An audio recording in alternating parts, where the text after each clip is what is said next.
मेरी 14 साला सीन साली कुछ दिनों के लिए हमारे घर रहने आई। मैं जिसे बच्ची समझ रहा था वो तो पूरी आग निकली।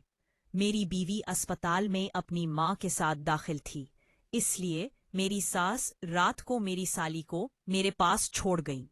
मैंने उसे बच्ची समझकर अपने साथ सुला लिया कि कहीं वो नए घर में डर ना जाए, लेकिन उसने तो आधी रात को मेरे साथ ही बेड पर रात के 12 बजे के करीब मेरे कमरे के दरवाजे पर दस्तक हुई तो मैं जान गया कि मेरी साली निदा ही होगी, क्योंकि वो उस वक्त पूरे घर में अकेली थी और वो पहली दफा हमारे घर रहने के लिए आई थी।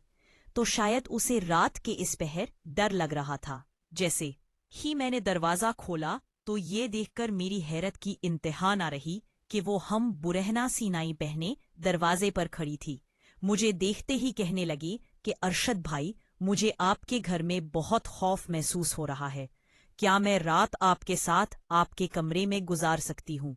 मेरी नज़र में तो निदा एक 14 साल की बच्ची थी, लेकिन मैं पहली बार उसे यूं देख रहा था। वो तो किसी गुलाब की कली की तरह तरोताज़ा थी।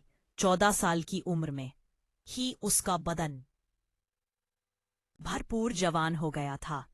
कमरे ने मध्यम रोशनी होने के बावजूद भी नीम बरहना नाइटी में उसके जिस्म का हर हिस्सा वाजे नजर आ रहा था। वो मेरी बीवी की छोटी बहन थी। यही सोचकर मैंने उसके वजूद से नजर चुराई और उसे सोने के लिए सोफे पर तकिया रखकर दे दिया और खुद बेड पर लेटकर मोबाइल चलाने लगा। मेरी शादी को 5 साल होने वाले थे और मेरी शादी के वक्त निदा एक 9 साल की बच्ची थी। मेरा अपने ससुराल बहुत ही कम जाना होता था, इसलिए मैं निदा को अभी तक बच्ची ही समझ रहा था। लेकिन मुझे क्या खबर थी कि वो तो पूरी कयामत बन चुकी है। मैं मोबाइल में मगन था और निदा सोफे पर बेचैन लेटी थी। रात के उस पहर मोबाइल पर भी एक से पढ़कर एक सामान सामने आ रहा था, जिसकी वजह से मेरे सोए हुए जज्बात जाग रहे थे। मैंने निदा को आवाज देकर पूछा कि कोई मसला है क्या? निदा कहने लगी कि अरशद भाई, ये सोफा बहुत छोटा है और मेरे पांव सोफे से बाहर जा रहे हैं, जिसकी वजह से मैं सही तरह से लेट नहीं पा रही। निदा की बात सुनकर मैंने कहा कि ठीक है निदा, तुम बेड पर आ जाओ, मैं सोफे पर बैठ जाऊंगा। निदा जैसे ही बेड पर आई तो मैं अपना तकिया लेकर उठने लगा, लेकिन निदा ने मेरा हाथ पकड़कर रोक लिया और कहने लगी कि अरशद भाई, आप क्या सारी रात बैठे ही रहेंगे? मेरे साथ यही बेड पर सो जाएं, मुझे कोई परेशानी नहीं होगी। मेरे लिए निदा के जिस्म से नजरें हटाना मुश्किल हो रहा था। मैंने बहुत मुश्किल से निदाली बात मानकर दूसरी तरफ करवट बदली और मोबाइल चलाने लगा। मुझे पता ही नहीं चला कि कब मेरी आंख लग गई। अभी मुझे सोए हुए कुछ ही देर गुजरी थी कि अचानक ही मेरी आंख खुली और मेरे रोंगटे खड़े होने लगे। मैं सोच भी नहीं सकता था कि जिसे मैं एक कम उम्र बच्ची समझ रहा हूं, वो तो पूरी शराब है। हर गुजरते पल के साथ मेरे दिल में जज्बात का तूफान ठेई मारने लगा था, लेकिन मैं बहुत मुश्किल से खुद पर काबू पा रहा था। लेकिन फिर निदा ने मेरे साथ कुछ ऐसा किया कि मेरे कदमों तले जमीन निकल गई और ना चाहते हुए भी मैं उसकी बात मानने पर मजबूर हो गया। मेरी और सबा की शादी को 5 साल गुजर चुके थे और इन 5 सालों में ऐसा कोई दिन नहीं था जब सबा ने मेरी खिदमत में कोई कसर छोड़ी हो। मेरी और सबा की पहली मुलाकात कॉलेज में हुई थी और हम दोनों एक दूसरे को पहली ही नजर में पसंद आ गए थे। हम दोनों के प्यार मोहब्बत का सिलसिला बढ़ते बढ़ते शादी तक पहुंच गया था। जब मैंने अपने घर वालों को सबा के मुताल्लिक बताया तो मेरी माँ ने यह कहकर इनकार कर दिया कि खानदान से बाहर वो किसी सूरत मेरी शादी है करेगी। लेकिन मैं सबा की मोहब्बत में इतना आगे बढ़ चुका था कि वापसी का कोई रास्ता मुमकिन नहीं था। इसके बगैर तो एक पल भी गुजारा करना मुश्किल था। हम दोनों अपने ही मोहब्बत में सारी हुदूद पार करते हुए तमाम रिश्ते कायम कर चुके थे। कॉलेज में जाने के बाद हम दोनों एक दूसरे का हाथ पकड़कर वापस बाहर निकल जाते और कांच के पीछे बने हुए छोटे छोटे होटलों में एक दूसरे के साथ वक्त गुजारते। मैंने अपनी माँ को मनाने की बहुत कोशिश की, लेकिन वो किसी भी सूरत में इस शादी के लिए राजी ना हुए और मैंने सबा के साथ भागकर शादी कर ली। जब मेरे माँ बाप को इस बारे में इल्म हुआ तो उन्होंने मुझे फिर से ही निकाल दिया, क्योंकि मैं कोई नौकरी नहीं करता था और ना ही मेरी कोई कमाई थी। और जब सबा के घर वालों को इस बारे में पता चला तो वो भी हमारी शादी के खिलाफ हो गए। और वजह यही थी कि मैं कुछ भी नहीं कमाता था। बहुत मुश्किल से मैंने सबा के घर वालों को राजी कर लिया, लेकिन सबा के घर वालों ने हमसे मिलना जुलना खत्म कर दिया था। काफी अरसे तक मैं और सबा फाकों वाली जिंदगी गुजारते रहे, लेकिन जैसे ही मेरी नौकरी लगी और मेरे हालात कुछ बेहतर हुए तो सबा ने अपने घर वालों से मिलना जुलना शुरू कर दिया। लेकिन अब वो लोग मुझे बिल्कुल भी पसंद नहीं थे, क्योंकि जब मुश्किल हालात थे तो उन्होंने मुझे नहीं अपनाया था, और इसलिए मैं सबा के फिर ना जाने के बराबर जाता था, साल में एक या दो दफा। इसलिए मैंने सबा की छोटी बहन नदा को कभी सही से देखा भी नहीं था। ना ही मैं इस बात से वाकिफ था कि वो अब 14 बरस की एक खूबसूरत लड़की बन चुकी है। खुदा ने हमें औलाद की नेमत से कई सालों तक महरूम रखा था, और बहुत ज्यादा इलाज कराने के बाद अब सबा हमारे बच्चे को हम देने जा रही है। मेरे फिर वाले तो थे नहीं, इसलिए मजबूरन मुझे सबा की माँ को बुलवाना पड़ा।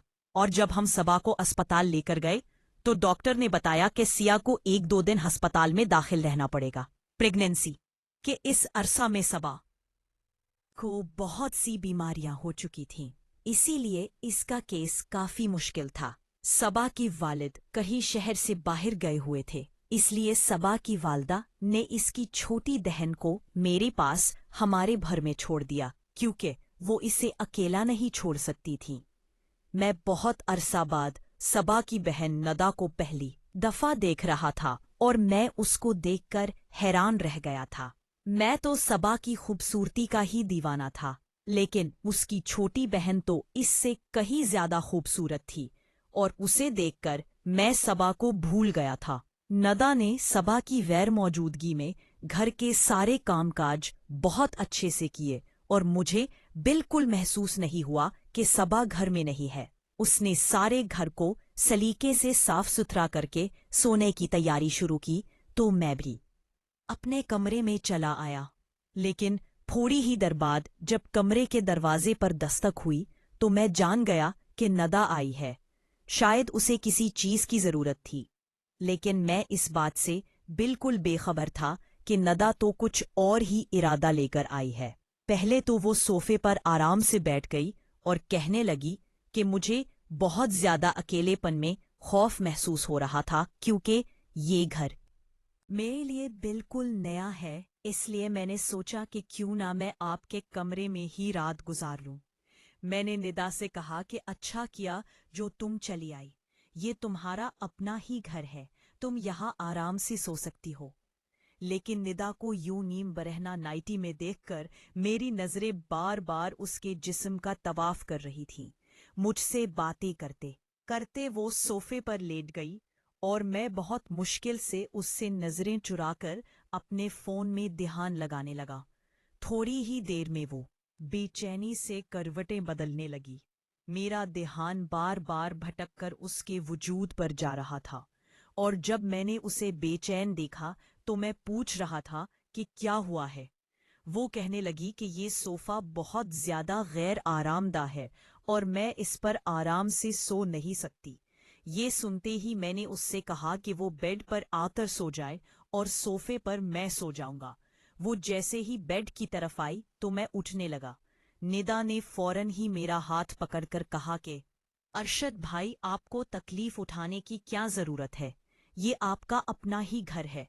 मैं एक तरफ लेट जाती हूँ, दूसरी तरफ आप लेट जाएं। मैं निदा की लेपाकी देखकर हैरान रह गया था, लेकिन मैं खुद भी आराम करना चाहता था। सारा दिन सबा के पीछे मैंने अस्पताल में काफी भाग दौड़ की थी, इसलिए मैं बेड पर एक कोने से होकर लेट गया और अपना फोन चलाने लगा। निदा की मौजूदगी में अपने जज्बात पर काबू पाना मेरे लिए एक मुश्किल मरहला था, जिससे मैं उस वक्त गुजर रहा था। फोन चलाते चलाते ही मुझे कब नींद आ गई मुझे पता भी ना चला, और जब मेरी आंख खुली तो मुझे ऐसा महसूस हुआ जैसे कोई मेरे जिस्म पर हाथ फेर रहा हो, और जब मैं पूरी तरह होश में आया तो मुझे अंदाजा हुआ कि निदा मेरे बहुत करीब लेटी हुई है और सबकी उंगलियां मेरे जिस्म पर हरकत कर रही है। میں ایک مرد تھا اور بہت کوشش کے باوجود بھی میں خود کو ندا سے دور نہ کر سکا، اور میں بھی کروٹ بدل کر اس کے قریب ہو گیا۔ ندا تو جیسے اس بات کے انتظار میں تھی، جیسے ہی اسے علم ہوا کہ میں جذبات مجھ پر لٹانے لگی، اور میں نے بھی اس کے ہر جذبے کی خوب پذیرائی کی۔ جب ہم دونوں اپنا مقصد حاصل کر چکے تو ندا نے اپنے فون میں میرے ساتھ ہماری نئی تصاویر تھیں جن میں ہم دونوں ایک دوسرے کی بانوں میں تھے۔ ندا کے ساتھ رات گزار کر میں ایسے مسرور تھا جیسے کوئی قلعہ فتح کر لیا ہو، لیکن مجھے کیا خبر تھی کہ یہاں سے میری بربادی کا آغاز ہونے والا تھا۔ پھر میں اسپتال جانے کے لیے نکل گیا۔ میں سارا راستہ خوشی سے سرشار جب اسپتال میں پہنچا تو میری بیوی صبا کی حالت بہت خراب ہے۔ ڈاکٹر نے بتایا کہ صبا زند کی اور موت کے درمیان جھول رہی ہے، اور کبھی بھی کچھ بھی ہو سکتا ہے۔ صبا کی ماں بھی بہت زیادہ پریشان تھی، جبکہ اسپتال جا کر میری حالت بھی خراب ہو گئی تھی۔ سارا دن میں صبا کے ساتھ رہا، لیکن صبا کی حالت پہلے سے بہتر نہ ہوئی۔ ڈاکٹر نے کہا کہ کچھ دن ساکو اور اسپتال میں رکھنا ہوگا۔ یہ سن کر نہ جانے کیوں مجھے عجیب سا سکون محسوس ہوا کہ صبا جتنے دن اسپتال میں رہتی مجھے ندا کے ساتھ وقت گزارنے کا موقع مل جاتا۔ میں نے ڈاکٹر سے کہا کہ میرے بچے کو کچھ نہیں ہونا چاہیے۔ ڈاکٹر نے مجھے تسلی دی۔ میں رات تک اسپتال میں رہا، اور رات کے وقت میں سا کی امی سے یہ کہہ کر واپس آ گیا کہ ندا پر اکیلی ہولی، اب مجھے واپس جانا چاہیے، کیونکہ اسپتال میں صبا کے ساتھ کسی عورت کو ہی رکنے کی اجازت تھی، اس لیے صبا کی امی کا رہنا بہت ضروری تھا۔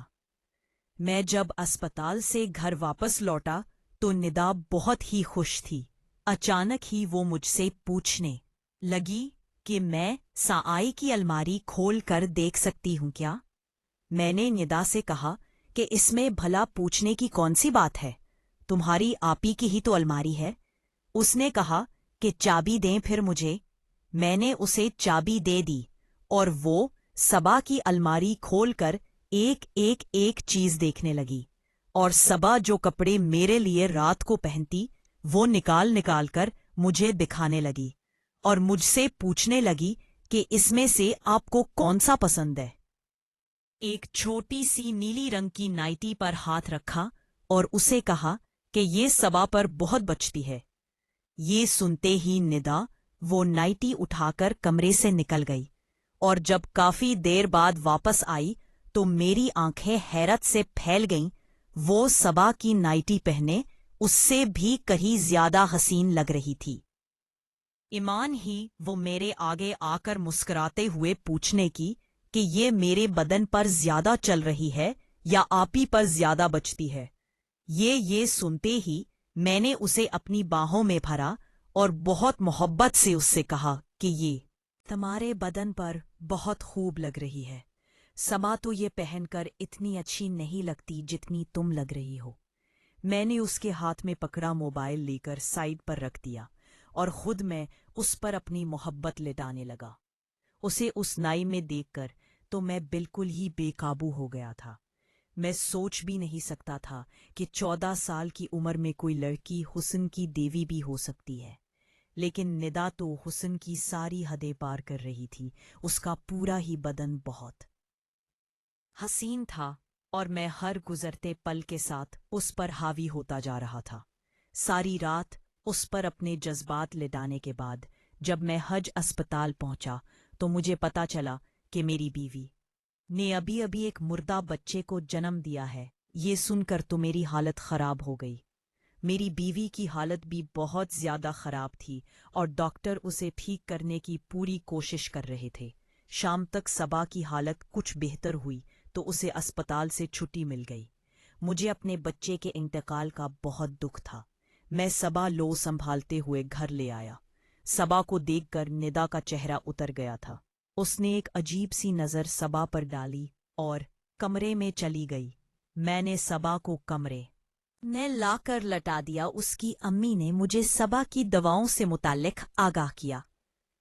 میں صبا کی امی کے ساتھ باہر لاؤنج میں بیٹھا ان کی بات سن رہا تھا کہ جب میں نے ندا کو صبا کے پاس